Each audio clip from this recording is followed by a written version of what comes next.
Hi, everybody. Welcome to ANN In Depth. Guys, I really love this program. We had Orlan Johnson, who's the Director of Public Affairs and Religious Liberty for the Adventist Church in North America, and David Trim, who's our Chief Archivist here at the General Conference. He's the Director of the Archive Statistics and Research Team. We talked about the church's history with social justice, and we talked about how we were involved in abolitionist and anti-slavery campaigns, but we talked about some of the tough times we've had and how we've sort of still work within the public realm, but maybe have some different ways of doing it. And I think you're really going to enjoy this conversation. And I hope that you listen to it and that you learn a few things about the church's history and how we are involved in the community and in the space around us. Please don't forget that actually we're taking a break after this episode and we'll be back in just a couple weeks. But go back, subscribe to our channel, go back and watch maybe some of the past episodes that we've done. We reference in this episode the one that David Trim and Bill Knott did on John Harvey Kellogg, and we talk about the one that Orlan and Bettina Krause did a few months ago on also being involved in civic engagement. So if you go back and you watch those and then you watch this, I think you'll really, really enjoy it and you'll be blessed. See you next time.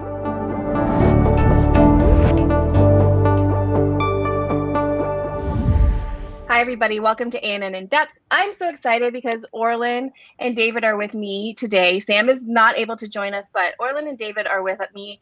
And we're going to talk about the church's history with biblical justice and community ethics. David and Orlan, welcome. Thank you. Thank you. We have actually had a conversation with both of you on separate occasions about the church's history. Orlan, when you were on, I think it was back in May with Bettina, we started to get into this topic a little bit and we said, oh, this is getting too big. We're going to bring you back and we're going to talk about it. And this is a fulfillment of our promise that we are going to talk about this. And David, recently we had you on when we talked about John Harvey Kellogg and some of the history behind his contribution and problematic, how would you say, his relationship with the church and some of the problems that he faced. And so I'm grateful to have you both back here. I just want to start, Orlan, I think with you, because we did talk a lot about our church's history in some of the movements, our movement in slavery. Can you give us just a little bit of background about our church's history in that realm? Sure. Thanks. Not a problem. I mean, I think one of the interesting things about the Adventist Church that many of our current congregants may not be familiar with is how much of an activist type church that we were when we first got started. Many of the issues of the day were discussed by our church members and church leadership. And at the time, they actually would make references to going out and engaging, making a statement politically to some degree, because the idea is that if you're not going to be in something, how can you impact something? I think it's very similar to what scripture will tell us when we are supposed to be the salt, but salt sitting in a shaker on a table makes no impact. So the idea is that we should be always looking to make a difference. So many of our early leaders were even involved as being abolitionists. Our first president of General Conference, and I'm sure Dr. Trim and others can talk to this even more. I mean, they were individuals who were part of assisting in the Underground Railroad and trying to be in an environment where I would say looking out for the least of these, which is also the type of principles I think from a church perspective we should always be looking to take on. I would also mention one other component of it, and some people may be controversial, but our church leaders at the time were also very young individuals. And I think you will see that sometimes based on your age, you start to get a little bit more what I would call safe. So you're in the early forms of your reforming and creation and your movement, you can find a group that's a lot more aggressive. But, once you get a little bit older, you have children, you start finding yourself in a little bit different environment. You may find yourself pulling back a little bit, not necessarily because your heart tells you, but because sometimes your circumstances can sometimes push you in directions that you may not have thought that you would go. So I just say that to say that I think we saw some transformation as how it took place from the church's perspective, but from the very beginning, we were always aggressive, in my opinion. in terms of being part of the mainstream of activities. And David, I want you to, as Orlan said, you can speak to some of maybe the specific examples of how we did this.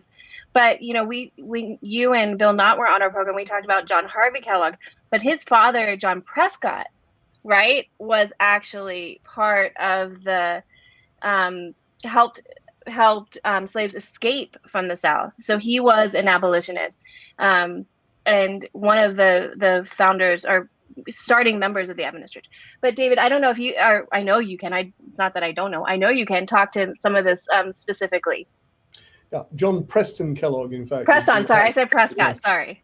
We now know, and this is recent research, and I want to pay tribute here to Kevin Burton and Benjamin Baker, who are the historians who really uncovering this, and I'm just transmitting their discoveries. But we now know that the community at Battle Creek was extremely engaged in abolitionism. Adventists have always sort of known that our founders were abolitionists. And of course, looking back with the benefit of hindsight, we just sort of think, oh, well, that's nice. Surely everyone sensible in the United States, at least in the North, was an abolitionist. The answer is no. There were many people who didn't care. There were many people who didn't want slavery in their state, but didn't care what the South did. Adventists not only were abolitionists, they were prepared to break the U.S. law in order to help escaped slaves make their way to Canada, where they would be free, unlike any of the U.S. states at the time. So John Preston Kellogg is not just an abolitionist. He doesn't just say, oh, yes, I think slavery should be abolished. He helps escaped slaves to escape to Canada against the U.S. law. And John Byington, the first president of the General Conference, is also that kind of abolitionist. And we also know that Joseph Bates and others were engaged in really radical activities all the way back to the 1840s. So this isn't something that's just an aspect of early Adventism. It's deeply interwoven into the core of early Adventism. Absolutely. Yeah, I actually read an article, and like you said, Benjamin Baker, and I think you said Kevin, have done such amazing work. But I actually read an article by Roy Branson, who was actually a history teacher of mine, and talking even about how the early church's disappointment in Abraham Lincoln through the first parts of his presidency. Yes. Because he didn't act fast enough to end the church took the view that the war wasn't about slavery, because it wasn't. And Ellen White says that very clearly. And the church is well ahead of Abraham Lincoln and a lot of Americans. You only get the initial Emancipation Proclamation issued in the autumn of 1862 and only made official in January of 1863. Adventists were there before Abraham Lincoln, and they were disappointed in Lincoln and the U.S. government for not being more radical on this issue. And just to stress my previous point about how deeply it is interwoven, one of the reasons that they are so strongly opposed to slavery is because to them it is a sign that the United States is the lamb-like beast, the two-horned beast of Revelation, apostate Protestantism. Because how can you be a Protestant nation and cruelly oppress so many people? So it's not just an aspect of them that maybe they picked up because the founders were mostly from New England, which was pretty abolitionist. No, it's interwoven into their theology and into their eschatology, the things that are at the heart of Adventism, our beliefs about how the world will end. Slavery was a crucial part of that, an opposition to slavery. Right. So Orlan, that's just always interesting. But Orlan, when you were on before, you started to talk a little bit about how even after slavery, Adventists would minister to those who were former slaves, and we couldn't necessarily just do it we had to get a boat, right? Right. Can you tell us a little bit, because I want to talk about sort of the history of how we got to where we are now, which is a little bit, we have changed the way we work in these different spheres. If you could talk about that too. Sure. And I think part kind of rooted in even our department today and its title. Our department is not a title of just simply religious freedom and religious liberty. Our title is public affairs and religious liberty. And I think that is also apropos of what the church was thinking about as we moved forward, because public affairs means that you engage in the public in a way so that they have a better idea of who you are. Because have a better idea of who you are and what type of impact you make in your community, then it's much easier to have a conversation about your doctrine or your dogma that you'd like to see protected from a religious liberty standpoint. And that's why I tell people wherever I go, you can't separate the public affairs side of the business from the religious liberty side of the business. Yeah. Or else you'll find yourself in places where people will ask, well, who are you and where have you been? And the who are you and where have you been, in my opinion, gets answered in the public affairs side. So when you think about, as David was mentioning, that, even what was going on in the South, that we were actually promoting to be willing to break the law. I mean, Ellen Right. White and her writings were very clear that Yes. you should be willing to go contrary to the law of the land in order to make a difference, in particular as it related to slavery. And they were in a position where they understood, which I find to be very unique in terms of what I would think about religious groups, that they were willing to be flexible and to adapt to whatever method that was required in order to get it done. So the whole idea of having, the idea that there were things you couldn't do on land, that there were other things that you might be able to do on sea.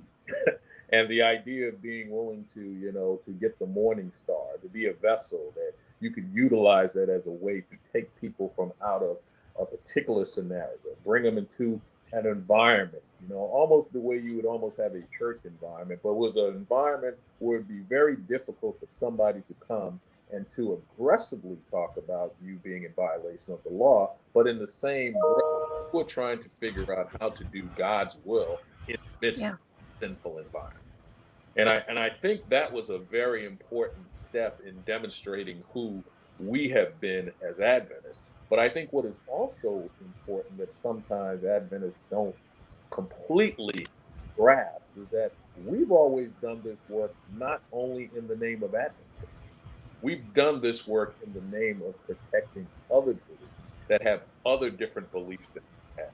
And we have been willing to be out on the forefront in the name of protecting individuals' beliefs, individuals' conscientious objections, and they don't have to mirror ours. And that's one of the things that I loved about the early church. And I loved about the idea that the focus was you want to be Christ-like first. Mm. And if someone is being harmed and if somebody is not being assisted, I mean, even when you think about the story of the Good Samaritan and individuals who would probably have very viable excuses, even from a religious standpoint, why I couldn't touch somebody, why I had to remain clean, why. And then you have to come to the conclusion, how can I be part of a religion that could see a man dying on the street?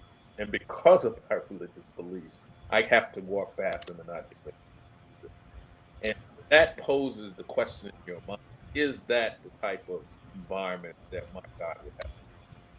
Mm-hmm. And just to follow on Orlan's point, what after all is Christ's question? And the question he's answering in the parable of the Good Samaritan is, who is my neighbor? And there were unquestionably people in the 19th century United States, not just in the South, and around the world for whom African people of African origin were not my neighbor because they were inferior. So Christ and Adventists understand very clearly, everyone is my neighbor, and that includes these oppressed African Americans. Orlan mentioned the Morning Star.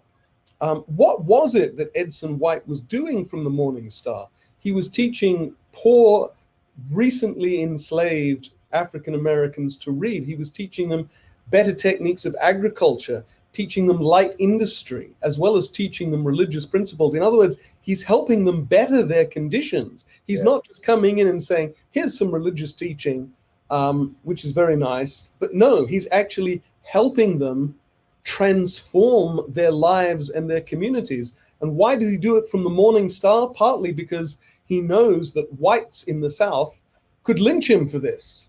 And so by being on a boat, he can easily get away when he has to. That's the kind of threat that he was facing because of what he was trying to do to help these people improve their conditions. He didn't just stand back and say, Adventists don't engage in society. No, Adventists do engage in society. Absolutely. Absolutely. Wow. In what other ways? I mean, obviously slavery is something that I think we were so vocal on. Are there any other topics around this time or in our early part before we started working in different other ways? I don't think, one of the frustrations I hear now is that we're not as vocal as we used to be. When you say, though, the Adventist Church doesn't speak, when you say, well, look at our founders, they spoke a lot about a lot of things. Were there other areas in which the church, I mean, obviously the health message we talked about, temperance, were there other areas in which we maybe made a difference in the public sphere during those early years? Jennifer, before we say about other areas, please. let's focus on those, on temperance and education. Yeah. And I think there's a problem that we as Adventists are so familiar with our own history and what we do that we have lost sight of how radical some of these things were. Temperance, it's, well, of course, we don't want people to drink, but in order to impose temperance laws, it required political mobilization. And we have lost sight of the extent to which it was controversial, to which it was opposed by many vested interests, and to the extent to which it required us to mobilize politically. Ellen White famously says it's all right to vote on Sabbath if you're voting for temperance. So let's not dismiss temperance. And even education. Mm-hmm. This, again, we come back to the example of Edson White, but we could expand it to South America and to Africa. In the northern part of the United States, to be teaching people to read and write and do arithmetic and so forth, standard education, it's not at all controversial. To be teaching recently enslaved and deeply oppressed African Americans to read is controversial because you're enabling them to resist oppression. And this is also the case in Peru. The famous missionaries Ferdinand and Anna Stahl are deeply opposed by the vested political interests and the landowners in Peru because they see them as being radicals. In fact, Adventist missionaries in South America in the first half of the 20th century are regularly accused of being communists, which is absurd because if there's anything an Adventist is not likely to become, it's a communist for all kinds of reasons. What they actually mean is these people are incredibly radical, that they're likening them to communist revolutionaries. Why? Because they're teaching the poor indigenous peoples of Peru to read and write and do arithmetic. Why does that matter? Because many of them are held in these terrible contracts of what was known as debt peonage. Today we use peon almost as just an offensive term, but it had a technical meaning that you were almost held in virtual slavery. You had to perform certain things until your contract was paid off. Well, if you can't read the contract, if you can't do the sums to see whether you've paid things off, you can never escape it. And so the very fact that Adventists were teaching in what they called Indians, the Indians of Peru, to read, to write, to do sums, that was deeply radical. And equally, the fact that they were teaching them not to drink, because one of the ways that the morally corrupt and indeed politically corrupt landowners kept these Indians in their grasp was to deliberately ply them with alcohol. So temperance and education, we just take for granted as, oh yes, these are things Adventists do, and they're kind of nice, and they don't have a radical element. Depending where you do them, they are deeply radical and attract all kinds of opposition. So temperance and education themselves are a big step in engaging with society and helping to free people from oppression. And I go ahead. That what Dr. Trim is saying is that if you can impact someone's health care, their ability to learn, and their ability to make them better or to advance them from a knowledge standpoint, I'm not sure there's anything else more important you can do. Yes. And think about the pillars of who we are as Seventh-day Adventists, the amount of energy that we put into healthcare, the amount of energy we put into education. To be honest, when you think about the size of the Adventist Church in North America, we punch so far above what I would call our, because of our connections in those days. I mean, when you think about, having over 100 healthcare facilities that are Adventist, the number of colleges, universities, and secondary schools and elementary schools that we have in this country. I mean, it is fascinating to believe that we have been as impactful as we have been because of the size of our population as a church here. But I would also say that that is only taking place because we actually, in my opinion, hit the fundamental pillars of what impacts people. I mean, when I think about sometimes, I have three adult children that have all graduated from Oakwood University. And when I sit down and talk to them about Ellen White saw land in Huntsville and came to the conclusion that this was a place where they could start to put together an operation that would educate former slaves. I mean, that is as radical as you could think of doing. And this was not in Maryland or in North Carolina. This is in Alabama. I mean, this is as deep south as deep south. You go any further in Alabama, you're in the Gulf of Mexico, right? So the guy that was willing to see in her mind that this was where we needed to do something, and was not afraid to be clear on the fact that if we don't do this or we don't try to make an impact here, we are coming short of what God requires of us. And to me, you know, we talk about it as, you know, voting with your feet and making sure that you put your money where your mouth is. For me, Adventism for a long time made sure to put their money where their mouth is. But let me just say this, Jennifer. So when we talk about our church today, not this monolithic organization where everyone is on the same page. And that also comes from being in an environment where society is no longer monolithic. You know, when this country first got started, most of the individuals that came here for the same reason. They were trying to avoid oppression. They were looking to be able to have their own freedom of religion. Well, I tell people today, it doesn't matter what statement I make from the North American division, half the church is upset. If I do this, half the church would be upset. If I took the other side, half the church would be upset.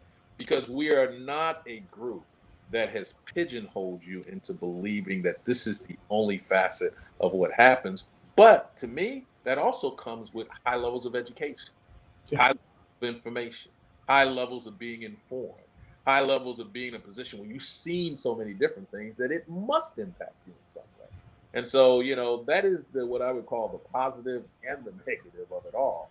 But I think that in and of itself is how we've been shaped to be who we are as a church. Amen.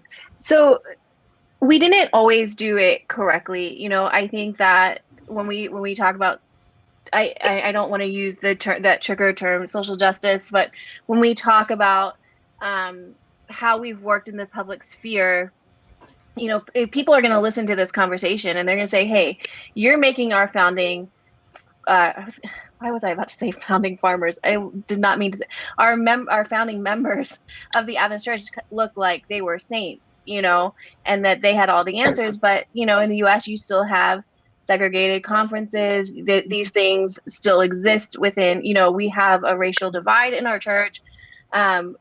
You're ignoring that. And what do you say to people who say that? Like, what happened there? I think it's important to acknowledge that we are still living with the sins of the past.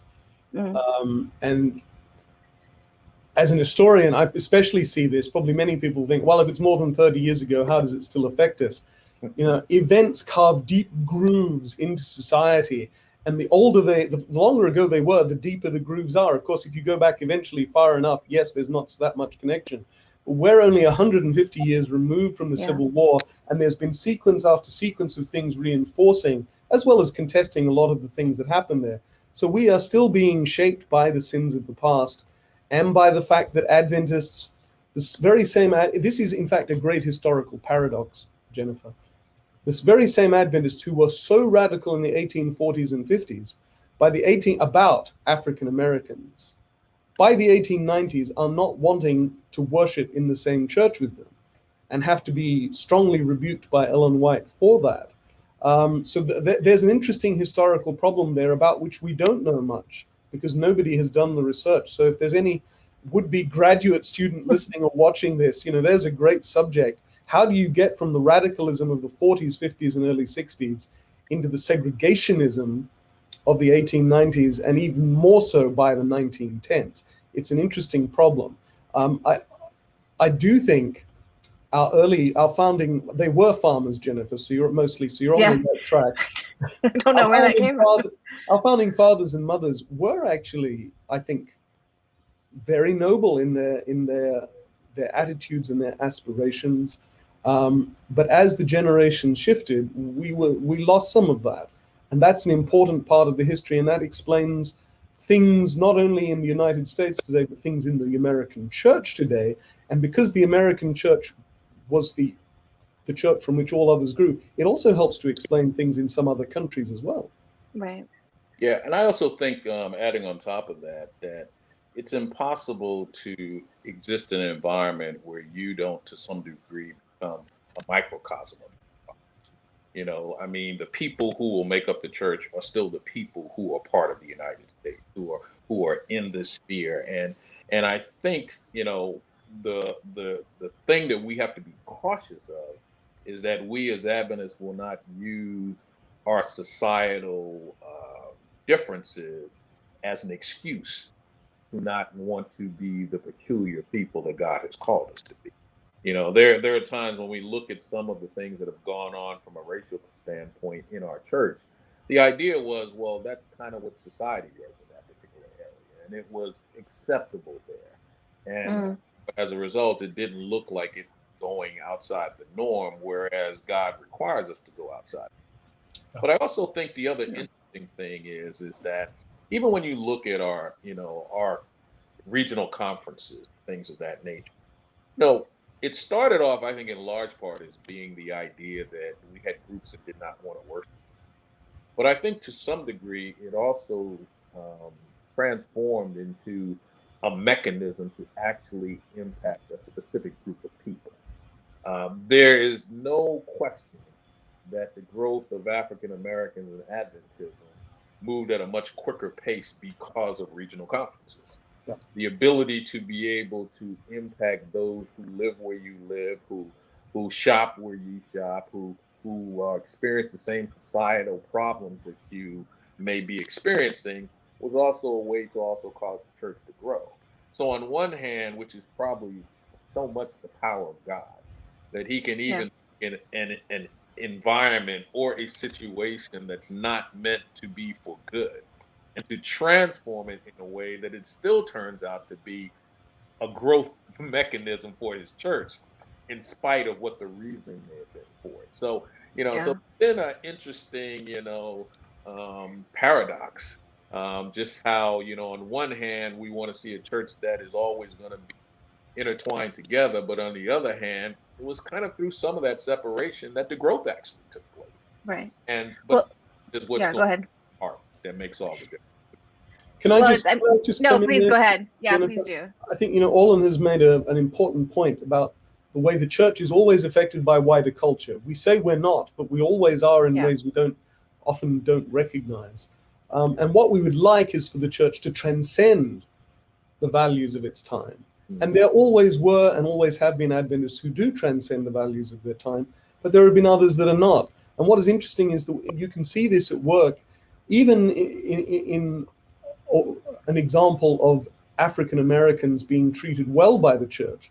African American pastors were not paid the same rate in the 1910s, all the way up, in fact, until after World War II. And in the 1920s, they're beginning to complain about this, quite justifiably so. And church leaders in America say, well, perhaps one thing we can do to disarm some of this criticism is to send black pastors as missionaries to Africa. Now, of course, it's an extremely crude idea that says, oh, these people's ancestors came from Africa, so they must be able to be effective at reaching people in Ghana and Nigeria. I mean, it doesn't follow. But they sent them there. The interesting thing is, there they dealt with European church leaders who came from a different culture. And they said, well, no, it's wrong to be paying these people less than the allowances we're paying our European missionaries. So actually, ironically, African American missionaries and pastors had a better chance of being treated equally when they went as missionaries to Africa. Now, we could say perhaps the Europeans transcended their culture to a greater extent than the Americans. That may be true, but it's also the case that they came from a different culture and a different society, and therefore had different attitudes to race, which isn't to say that they were all anti-racist by any means, but in this particular area, they did have a more enlightened point of view. Interesting. Orlan, just real quick, when you were talking about the church and just now, I read an article by Justin Gaboni, I think is that how you say his last name? Christian Virtue Strengthen the Social Justice Cause. And it sort of went along. So if people go to Christianity Today and read that, I think, and I didn't want to use the term social justice, but this is an article about how our values strengthen our relationship to these different causes. I think that was a really interesting, reminded me of what you were talking about. Well, actually, I had a chance to work with Justin a lot. Yeah, he's great. Is really good at is reminding religious entities that your primary goal is to be Christ-like. Yes. And if you can understand that that is your primary goal, as opposed to your primary goal being to win the argument, it transforms everything. And I think it allows you to sit in the room with people who some people think you can't sit in the room with when you have it. And Justin does a very good job. Yeah, one of the quotes he says in the article that I want to just say here before we move on is he's talking about that compassion and self-sacrifice is literally the lifeblood of Christian orthodoxy. But he says it in other words, the church isn't harsh because it follows the Bible too closely. It's harsh when it doesn't follow the Bible and the spirit of Jesus closely enough. Amen. And I just thought, hey, this was, I mean, yeah, he's great. So Orlan, and David, I do want to talk to you a little bit, but first I want to ask Orlan, as we look at the church today, Sam and I did a question and answer last week, and a lot of the questions we got were about politics. And they said, should we be involved in the political sphere? And I'm going to ask you what we do here in the US. And then, David, I want to talk to you a little bit about the view of this internationally. Should we get involved in politics? Should we vote? And I think some of the confusion comes when, we had recently Ben Carson was running for president, and the church puts out the statement and they say, look, we're not taking sides in this. This is not what the church is for. We're telling our pastors not to get up in the pulpit and make political recommendations. This has been ingrained in Adventism, this idea of political neutrality. And so what people hear is we think our members shouldn't vote, or we shouldn't be involved in taking political sides or voicing. You look at our early members when they were so vocal in this realm, and then people hear that and they think, oh, okay, I shouldn't be vocal. That's not what we're saying, correct? That's not what you do every day. You work within this field. Yeah, and I think it goes back to, being the salt of the earth, being the light of the world, that, we've been called to go out and to make a difference in the world. Well, that's impossible to do if you never leave the circle of where you operate on a daily basis. But I think one of the things that sometimes we as Adventists are not comfortable in understanding, that we are actually grounded strong enough in our beliefs that just because we go someplace else doesn't mean we are going to become them or get acclimated to them or get transformed into them. Part of the job is for them to see who you are so that you can be a witness for what you represent. Because whenever church is involved, people come in with a skewed point of view, in my opinion, from the very beginning. They come with these preconceived notions of what type of person you're going to be, that you may be this judgmental individual who is looking down upon my lifestyle. And the moment you come in and you are completely different than what somebody expects, in my opinion, that's the first art of negotiation and disarming your opponent. Because they come in initially thinking how they're going to respond, and you come in and act differently. So therefore, I would say that one of the things that we as church members always have to remember is that we are there to be a representative of Christ first. And if you come there and represent Christ and let the people there know that I am not an isolated individual. Yes. This is a representation, hopefully, of a larger group. Yes, you're going to have people who are not going to be kind. You're not going to be loving, but you're going to have that in every walk of life. And we don't judge a group simply based on maybe a microcosm of what you see. But I think it's critical that we do get involved. As a matter of fact, Yeah. I believe that political operations want us to be involved. But the concern is, but we must allow our faith to shape our politics and not allow our politics to shape our faith. And Amen. I had a chance to work on presidential campaigns, and I'll tell you something funny. I worked on the Obama campaign for the first and the second. Yeah, I think I worked in the second one as well. But during the first one, I'd never worked in a presidential campaign before. I was on the National Finance Committee, and I used to travel around with the senator once a month, someplace in the country. And I remember sitting in a room, and somebody said to me, "Orlan, you seem very comfortable in this environment. Have you ever done anything like this before?" And I said, "No," but I said, "But the politics in my church would make this look like child's play." And I found that to be funny, but the reality is I had seen tougher, battles for, president of Andrews Student Association than what I was seeing out there in the campaign trail. And Yeah. and so it reminds you that you can actually bring a flavor to this environment that is needed and is looked for. And I'll tell you another thing, and they are watching you. Mm. There was a time I went out to eat one day, and you'll love this, Dr. Trim. Someone said to me, "Orlan, the food that you eat is on page 3." And whether it's offended or is this fighting words, but I realized they saw that there were things I didn't eat, things I didn't drink, that I never talked about. But obviously they were seeing it and recognizing it and connecting me with it in a way that what would that have looked like if one day I showed up and ordered a beer and some smothered pork, right in the midst of living a life that hopefully I am being a proper witness. So I think it is required for us to be out there, because I don't think you can be the salt of the earth nor the light of the world if you are not. Amen. I think that's a great testimony there. Coming back to politics, it's interesting actually. The church now is so diverse all around the world. If there's one thing left that all Adventists know and agree on, it's that Adventists don't do politics. That's one of those great standard nostrums that everyone knows. And yet you look at our history of abolitionism, of breaking the law there, of mobilizing to put into effect prohibition. And you say, well, what's going on here? I think the problem is that politics is too big a word. Yeah. And we need to break it down. Now, politics with a capital P, what in this country is often called partisan politics, or in Britain and Australia where I grew up, party politics. Mm-hmm. So that's political parties, political platforms, political campaigns for a particular party or a particular candidate.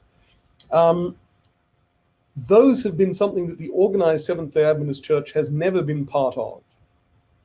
Individuals have, as Orlan's testimony revealed, and I can admit, was involved in political campaigns in my homeland of Britain, though not at a presidential level, or rather more basic local level. So individual church members have been involved, yes, but the organized church has never been involved in party politics, in partisan politics, and nor should it, I think. Right. But then there's also, that's politics with a capital P, but then there's politics with a lowercase p, if I can put it that way, engaging in initiatives that not only impact individuals, but that stand in opposition to established social, political, economic, religious orders, and that attempt to challenge, even to radically redefine those existing orders. That is something Adventists definitely have done. Yes. And not only as individuals, but the organized church has supported it. And I come back to my example of Ferdinand and Anna Stahl in Peru. Mm. This is definitely what they were doing. Now, I've read their correspondence, and they actually describe the ongoing party political conflict in Peru. There was actually a coup d'etat at one point while they were there. And they clearly don't care. They sort of write about it with amused, ironic distance. They don't care about the parties, but they do care about making a difference in the lives of oppressed people. And they say, if these people can't read, how can they read the Bible? And if they've been debased by these oppressive structures, then we have to challenge the structures. It actually all comes back to mission. And Orlan talked about how God can use the evil that comes out of segregation and racial disdain between different races to help the mission. Adventists, when they engage in that lowercase p form of politics, are usually doing it precisely for for missional reasons.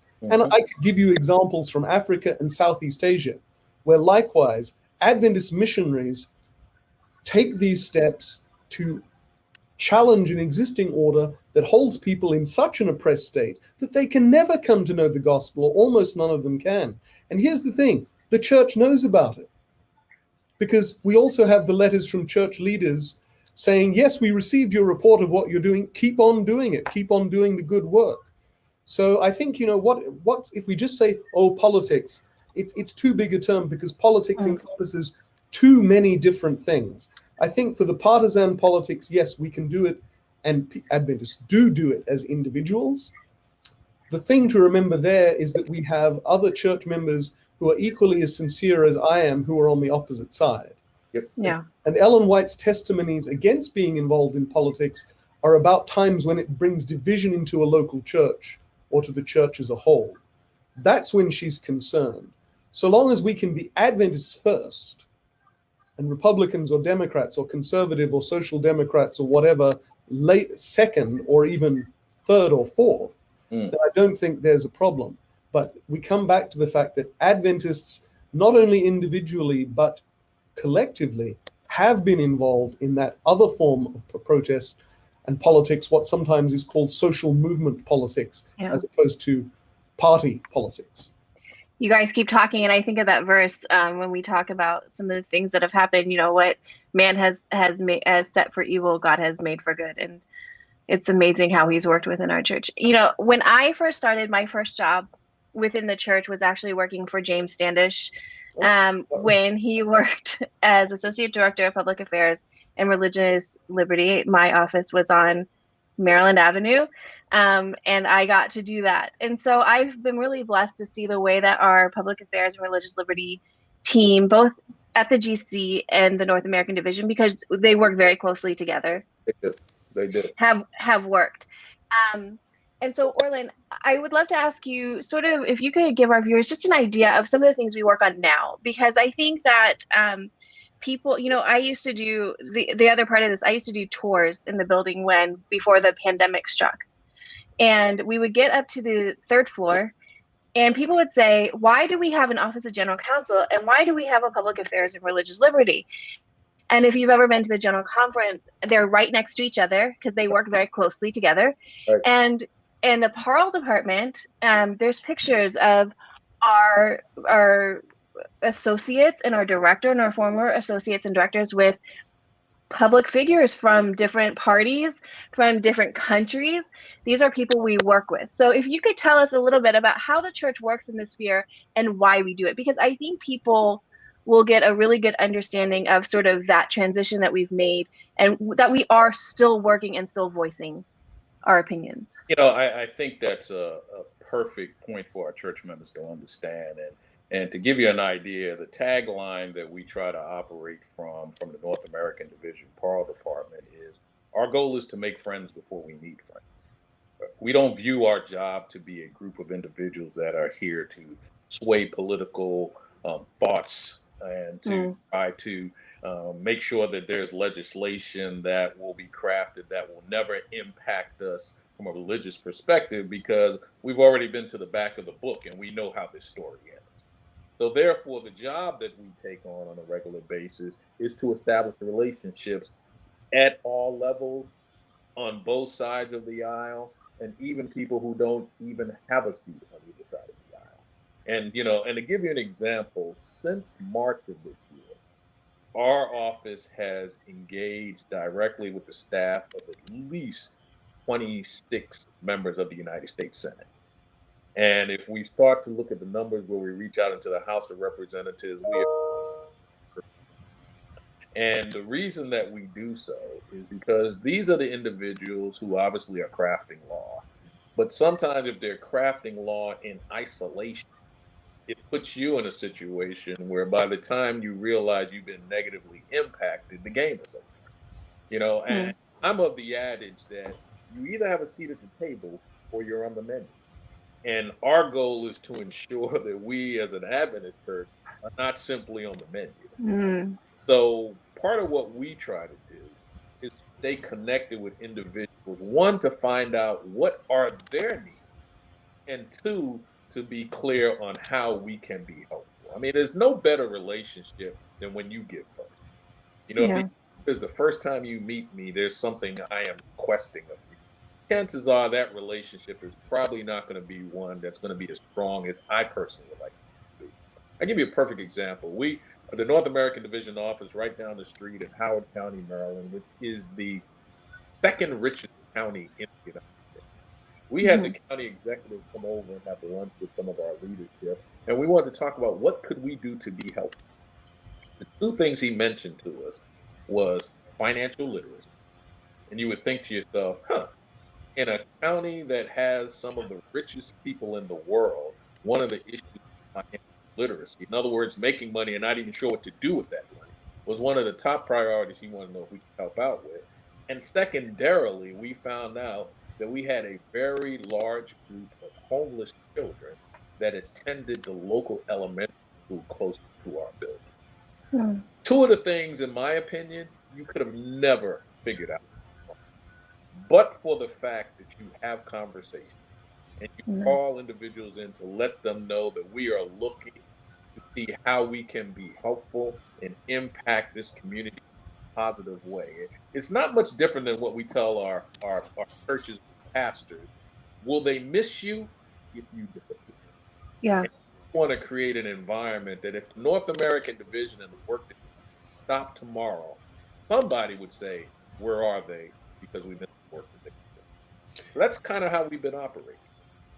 That's again a wonderful example of the what important and vital work that PAL do. I would just add that historically Adventists have been very good at making friends with important and powerful people. I mean, we've never really operated at the stratosphere. We don't hobnob with billionaires.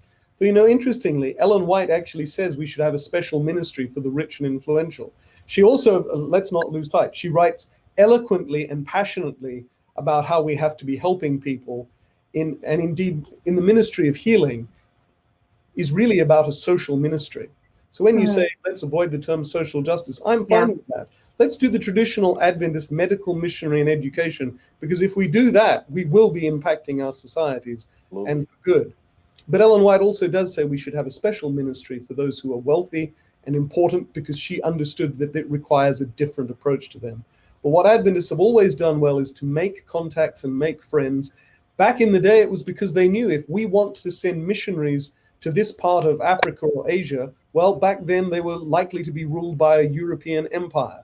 So we have to get the permission from these European imperial officials to send our missionaries in. And then subsequently, we have to get on well with the government of this newly independent country in order for us to continue our work.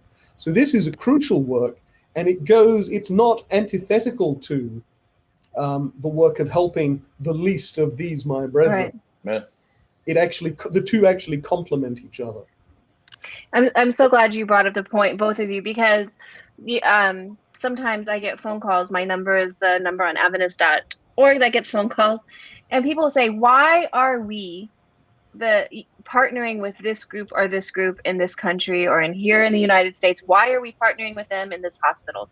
Why are we partnering with the government to do this or that?" And I say, well, if we don't work with people, how can we build hospitals? How can we build schools? How can we get into our communities? And I think that once people hear us make these points that both Orlan, you and David have made so well, that they start to understand, okay, we really do need to be engaged. Even if God hasn't called me to the public sphere, I'm not being called to be a government leader or a social or a senator or in the town council. He has called me to be a part of my community. Absolutely. And he has called me to, like you said, we're called to be salt. And how can we be salt if we're not sprinkled on things? We're not going to have any flavor if we're just sitting on the table in our little jar. Add one more point to that, Jennifer. Yeah. People also have this thought that if I'm not making impact at the highest levels of government, then I'm also being. And I think the other message that we always want to make is to bloom in whatever concentric circle. Yes. Mm.